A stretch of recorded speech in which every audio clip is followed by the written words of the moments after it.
Aho, kitipilo hele, yesipi yayani, lasawanwa. Hello, and welcome to Among the Shawnee, a podcast for absentee Shawnee tribal members. I'm your host, Mindy Longhorn, Media Director for the Absentee Shawnee Tribe.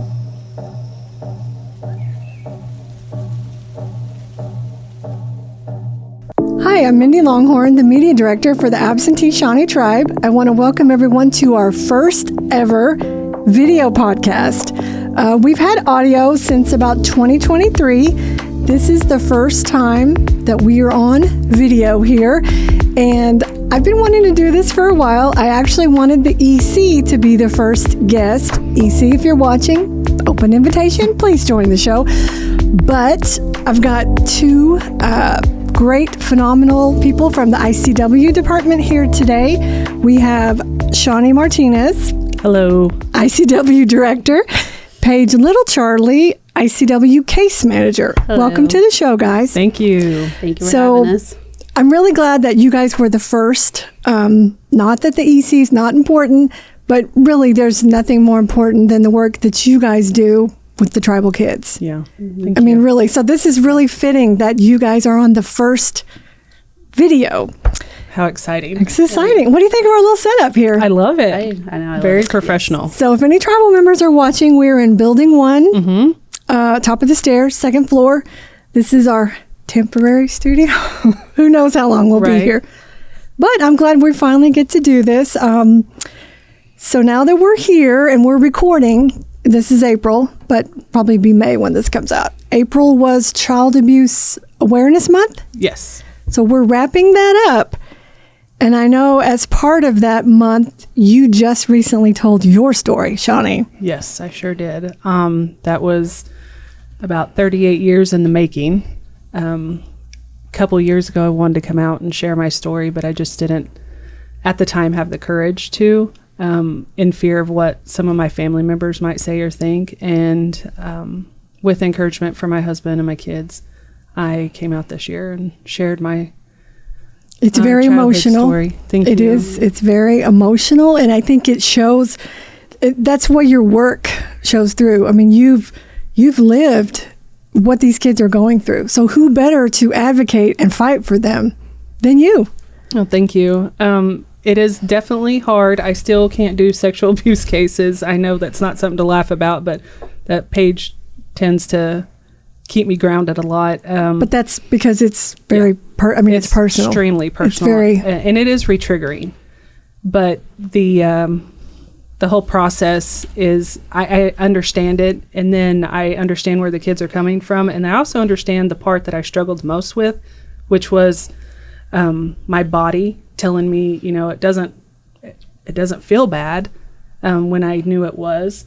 And that stayed with me all the way until adulthood. And I there's times where I still struggle with that. But it took a lot for you to tell that. And your story was at the countywide news? Yes. So it was online, I think, last week. Yeah. So if someone didn't get to see it. Yeah, I went and spoke at Central Oklahoma Child Abuse Advocacy Center meeting they had, our stakeholders meeting, and that was the first time I ever told my story to someone that wasn't close to me. I bet that was hard. It was extremely difficult. A lot of tears, a lot of boogers, but yeah, it was. But I mean, I'm amazed. It's probably takes a lot of guts and courage to tell that. Yeah. But I think that's why you're so good at your job too. I mean, we all knew you were good, but now it's like, oh, okay. Yeah. She really, really gets it. Well, I appreciate that. I just hope that it gives survivors an opportunity to speak up and not be scared to say anything and find their self-worth and strength in their voice, and then for kids to also find their self-worth and know that this is wrong and it was not their fault. It is still not their fault if they're still going through it and they say something to somebody. So someone like Paige or myself can help. Mm-hmm. And you probably can see the signs probably more easier than like someone else. Yeah, we see predators just walking down the street. And we shouldn't be so judgy, but we instantly are like creep vibes. Mm-hmm. Yeah. But I mean, you're probably constantly, it's on your mind. You're doing your job 24/7. Yes. Can't be with your grandkids or kids. Yeah. I have a 2-year-old and I'm constantly Looking at people Yes. like out in the Walmart, like, Yeah. you Or looked at us the wrong way. Go into the playground. She's the worst. I'm just like, let him have a good time. You're constantly looking for, Yeah. this is like Dateline predators. Yeah. right. Yes. Wow. But I mean, really, I think that's part of your job. It's good that you're always aware of that. So I think that's why you guys are so good at your job. Yeah.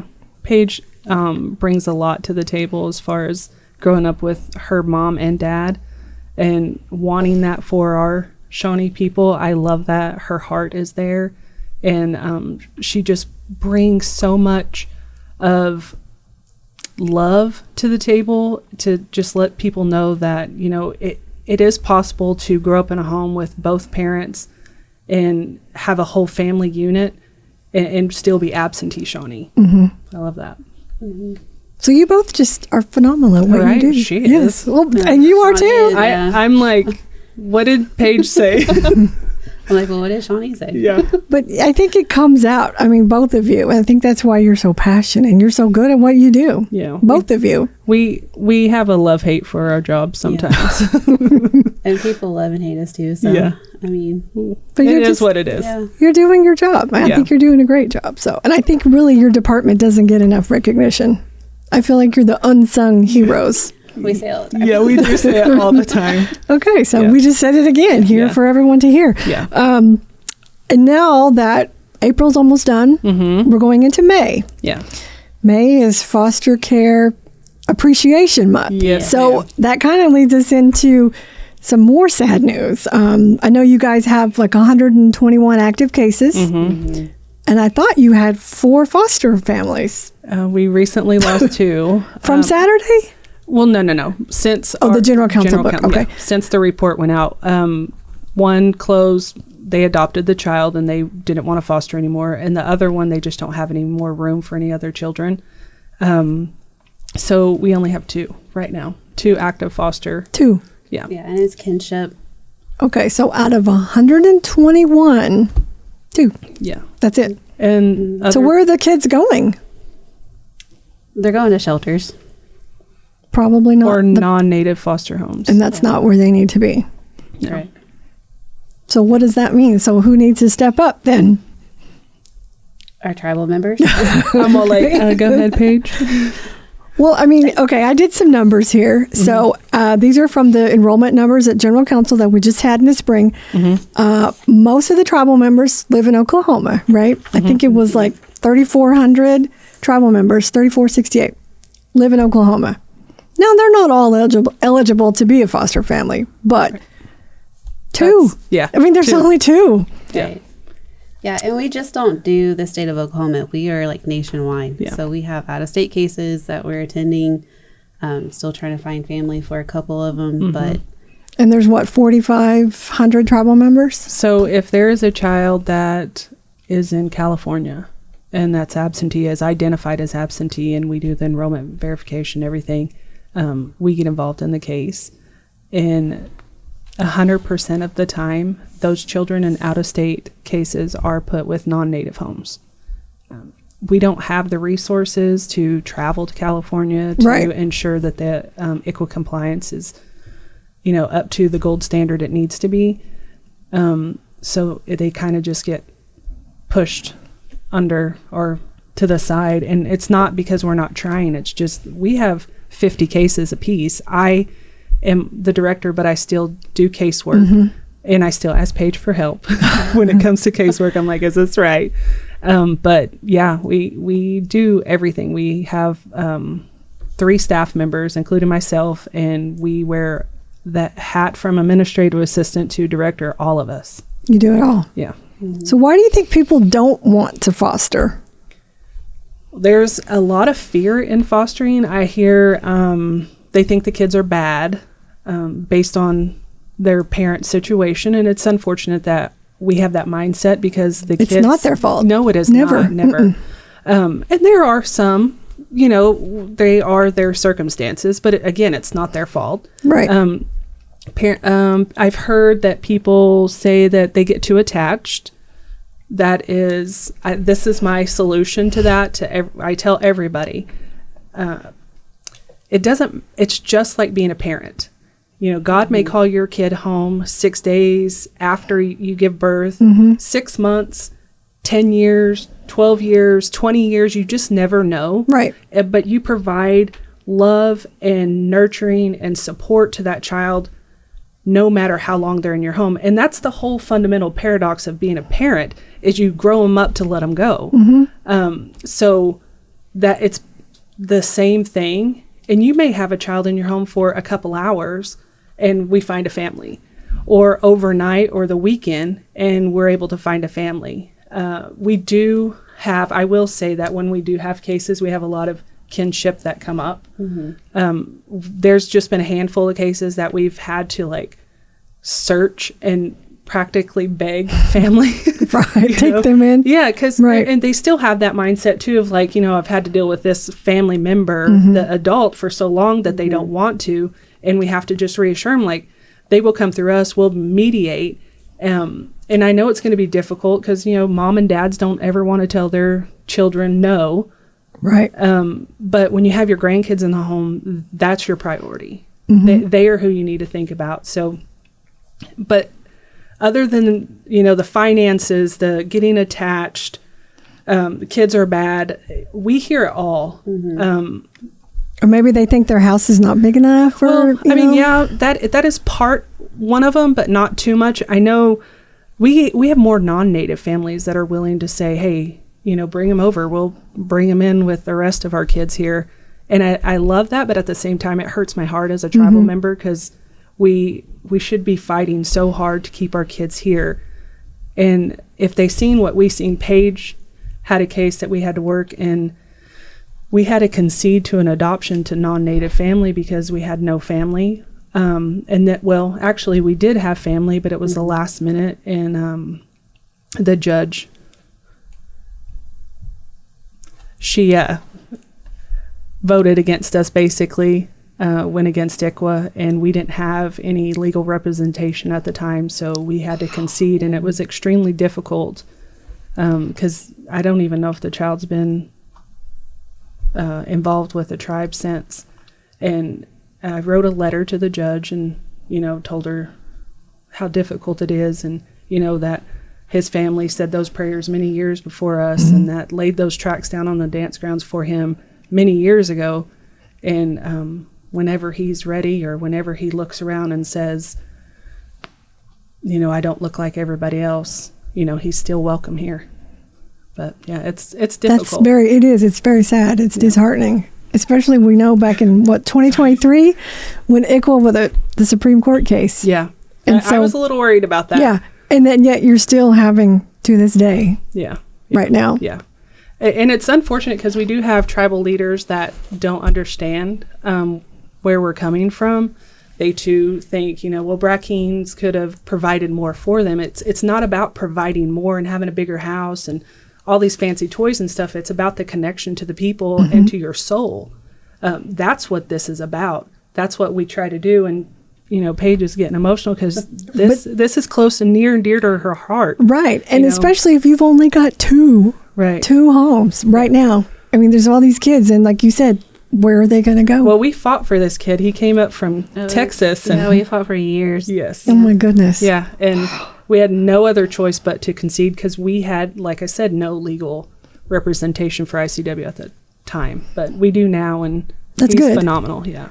Okay, well, that's good. They're amazing. Yeah. That's good. So hopefully you don't have any more of those situations. Yeah. But it was an emotional roller coaster. Yeah, for like months. Yeah. And it wasn't even just that case. It's just been emotional roller coaster not having legal by our side. But now we do. Yeah. Okay. Yeah, because, I can't... In court, we're not supposed to... I can't... What is the word I'm looking for? Jiminy Christmas. Menopause just kicked in. I can't object to anything because I'm not an attorney. However, everybody that knows me knows that I'm going to say whatever, whenever. Mm-hmm. And if I think it's wrong for our kids or for our tribe, I'm going to object. And then usually the judges will kind of giggle and be like, you can't object. You're not a lawyer. And I'm all like, but I do object. I mean, right. She has objected. I've also got kicked out of court before. Why does that not surprise me? Well, I mean, I can see that. well, when I ask a simple question, do you know anything about ICWA? To the judge. Valid question. Yes. Right? Yeah. I'm not a judge. I even know. Yeah. I mean, that's a valid question. Right. So, yeah, I mean, it is what it is. Well, hopefully you don't have to go in front of that judge again. Oh, God. So, I hope not either. hopefully not. Hopefully they retired or something, maybe. Yeah, so he was pretty old, so let's keep our fingers crossed. maybe they retired. So hopefully not. So, okay. So what about if you've got a tribal member that doesn't know the customs because, they weren't raised that way? They don't know them. Would you let them foster? Yes. Maybe if they didn't know. Yeah. I can expand on that because I'm one of those tribal members that you didn't grow up going to the ceremonial, the dances, and everything. I went to church. Okay, and not like on the dance grounds. Right. I knew about them, and I did go like every once in a while, but it wasn't like part of your life. Yeah, like Paige, that was her entire life. Yeah, and I was a foster family for 16 years for this tribe, and when I retired in 2019, it was heartbreaking, but at the same time, I knew I was done taking care of kids until 2020. Like not even 6 months later, I was like, oh my gosh, I can't do this. I have to do something because I was in foster care with this program. Mm-hmm. And I was in foster care and didn't even realize I was in foster care. That's how good it was at that time. Because I was with my family. Your grandparents? Yes, my grandparents. Mm-hmm. I had no idea that this was foster care. I thought my mom was gone. Yeah, and I just lived with my grandparents. Mm-hmm. And the guy that would come to the house, he was non-native, and my grandma was non-native. And I thought it was one of her cousins because he would come in and eat with us and ask you questions and just visit. Yeah, so I just thought he was a family member. I had no idea, and I want that so much. But that's good that you had that experience. Yeah. I mean, because we know your situation now. Yeah. But at the time, it's good. Yeah, but we don't have the manpower to do that. We are stretched so thin on every aspect, even our personal lives, because this job is 24/7. Mm-hmm. We get phone calls at 2:00 in the morning. It's get up, get ready, go. If it's someone just needs to talk on the phone, which is usually us talking to each other because we don't have any other outlets other than each other. Mm-hmm. And we are constantly crying, laughing, or cussing. Well, as long as we don't cuss on here, but no, you can cry and all you want to. So, but really, I think the main goal is reunification, right? Absolutely. Okay. For foster care. Yeah. That's the main goal. Mm-hmm. Well, for any of our deprived cases, well, even our guardianships, I would say that it is what we want. We want the kids to go back with their family of origin, not necessarily live with grandma and grandpa all the time, or aunt and uncle, or however that looks. But to have a family unit like Paige had growing up like that, I'm so jealous of that because I don't know what that's like. I had opportunity to meet her dad, of course, and I told her the very first time I met him, he made me feel like I was one of his kids. Mm-hmm. And I will never forget his big, brilliant smile. Like it just made you smile. And so for her to have that, growing up her whole life, like I'm a little envious, and I know that's what she wants for our people, and that's what I also want. Think that's why you're good at your job too. Yeah. Is because of growing up. Mm-hmm. I mean, that you can see that coming out in your job and I think most people know who your dad was. Yes. In case they don't. In case they don't. His name was Bucky LittleCharley. I think that's just, you don't even have to have the last name. You could just say Bucky. It's just like one name. Literally. They know. Yeah. Mm-hmm. It's like Madonna. He's way up there with all them. Exactly. You couldn't go anywhere. Yeah. He's like, it was like a celebrity. I mean, honest to God. Yes. But I didn't know who he was. I just knew he was a worker. He came and introduced himself back when I was answering phones many years ago. And I just felt like one of his kids ever since then.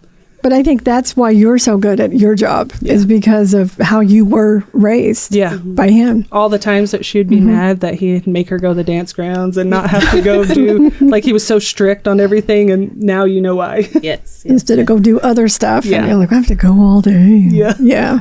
Sit out there and sweat. Yes, or get rained on. Yeah. So I read in your spring general council report, by the way, tribal member, and you want to see the book, it's online, tribal member only section. You guys talked about launching the Shawnee Way parenting program. Can you tell us what that is?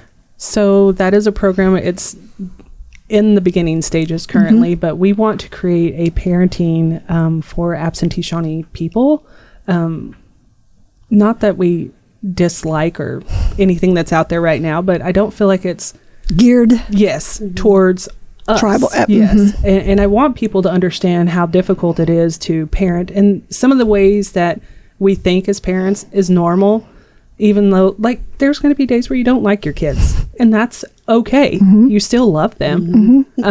Doesn't mean you have to like them or agree with them, because 90% of the time when they're teenagers, they're not ever going to agree or like you at all. Nope. And that is completely normal.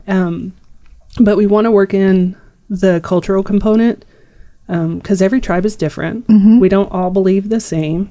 Every family's different, really. Right, I mean, and that is something we want to get community involvement in. So we'll start back up hopefully soon, whenever we get time, whatever that looks like. What is that? What's free? You have free time? I know. Some lunch and learns so we can get some input from our community. But yeah, it is hopefully gonna change lives and for the better. Yeah. Okay, that's good.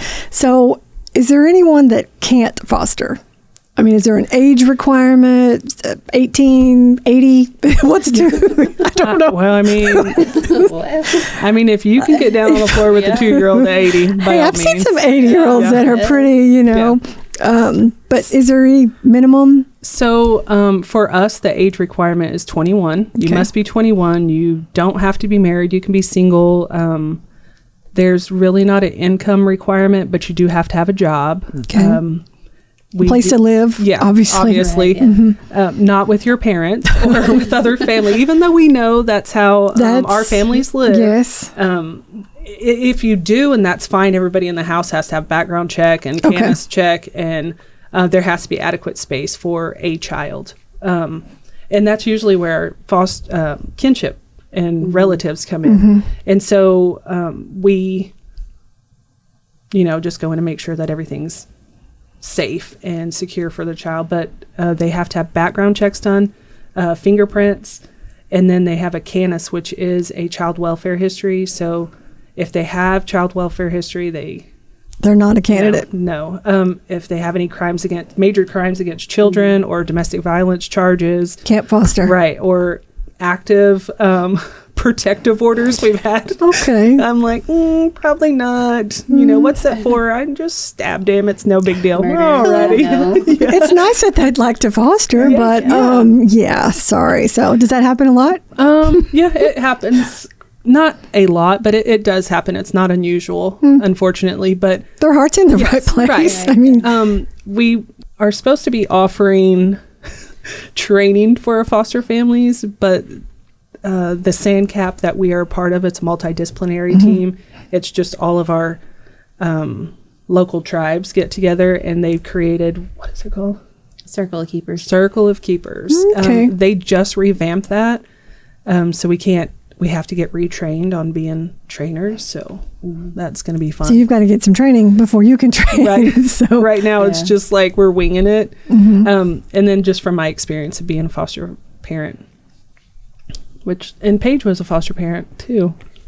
Yes. So you know more than someone else coming in. I mean, so that's good though that you have that experience and that you can do that. And fostering is hard. I have a love-hate relationship with foster care. That's why Shawnee is talking about foster care, because I just it's a love-hate relationship. I was foster for a kinship for a whole year, and it was interesting doing this job and then going home and still working. Wow. It was pretty rough. That would be difficult. Well, and she did it for another tribe, because we don't foster for our own tribes. It's just completely unethical. But she did it for another tribe, and not having the support that we provide to our foster families was disheartening. Yeah. Really? Yeah. Wow. So you can actually see wow, okay, here's what we're doing and they're not doing. Yeah. So, And there may be things that we're not doing that we noticed when she was fostering for another tribe and I foster for another tribe currently. So when we see that, we try to implement something. you can incorporate what they're doing. Yeah. Right. So whatever holes we see within them, we want to make sure we don't have it in our program. And then we also just feedback from our foster families. We try to cater to them because they don't have to put a child in their home. They don't have to, rearrange their lives because you're taking a child to counseling. You're taking in Court. a child. Court. Doctor's appointments. School. Yeah. Right. Yeah. Extracurricular activities. And you've got an extra mouth to feed, an extra butt to wash, you've got an extra butt to wipe, however that looks, and another body to put a bed to put a body in. So Food yes. you're right. But you guys do help. I think we want to note that you do help with some of that. Oh, we help We with a all of lot it. of that. Okay. But that's of good. Maybe Food. someone watching will Yeah. know, like, well, I don't have a bed. I can't afford extra food. Yeah. We We provide food, toilet paper, laundry soap, bedding, beds, Toys.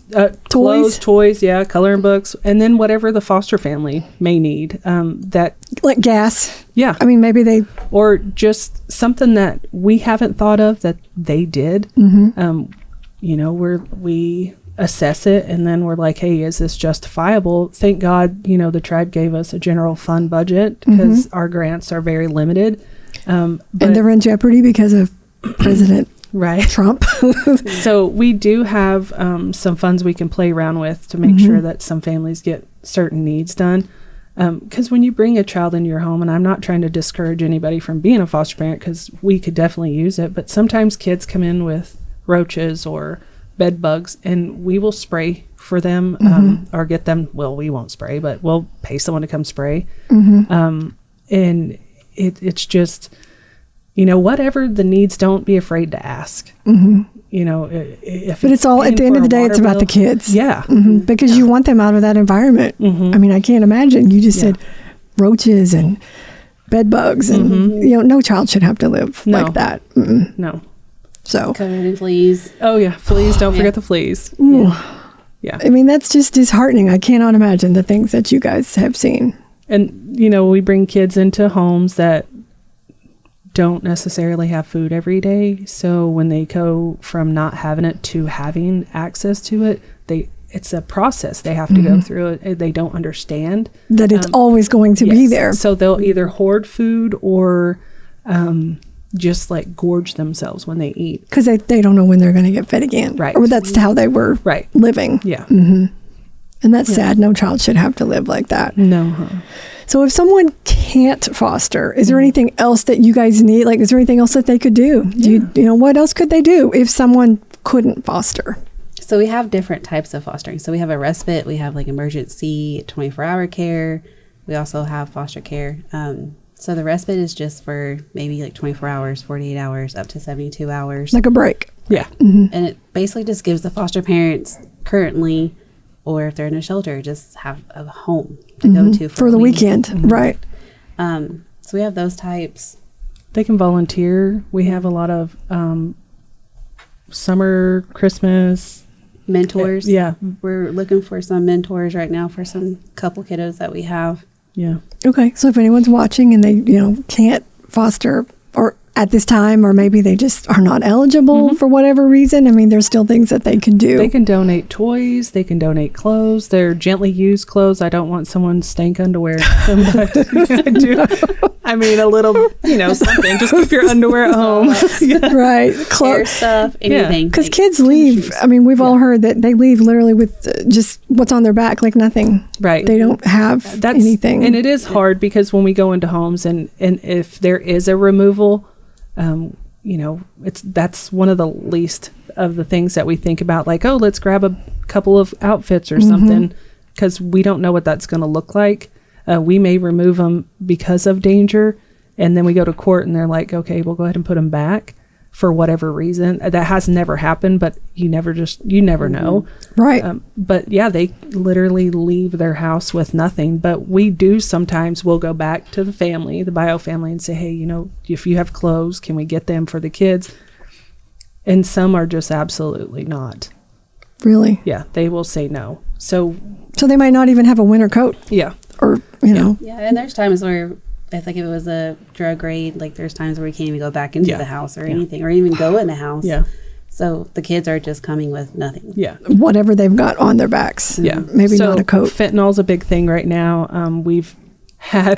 We went out on a raid and then got rushed out because fentanyl was found in the house. And then, if they're rushing us out, not letting us go in and complete our investigation, I feel bad for the kids that were in there. Luckily, there was just like one or two there's three that were ours. And there were multiple kids in the home of different tribes. But yeah, it's disheartening and it's embarrassing as a tribal member sometimes when I go to the homes and see how they are. It is. It's awful. It's horrible. But, Paige and I will just keep fighting and doing what we got to do to make sure that our and you're kids are doing a taken great care of. job. You're doing a phenomenal job. I think everybody We appreciate would that. agree. And really, at the end of the day, it just boils down to the kids. Yeah. It's all about the kids. They're the future. As the logo states, the name of our podcast states, let's keep the kids among the Shawnee. I feel like we can all agree. So if you want more information about becoming a foster parent, you can email Paige and Shawnee, ICW@ASTribe.com. I want to thank both of you for being here today and Thank you. all of the hard work that you guys do. Keep it up. Thank you so much. you. It's such an important job. Thank you, guys. Thank you for having us. Yes, thank you. Thank you for listening. I'm Mindy Longhorn. We hope you join us next time as we talk among the Shawnee. Nyawe, ye si hakueta wiani. Salanoki kinolepwa.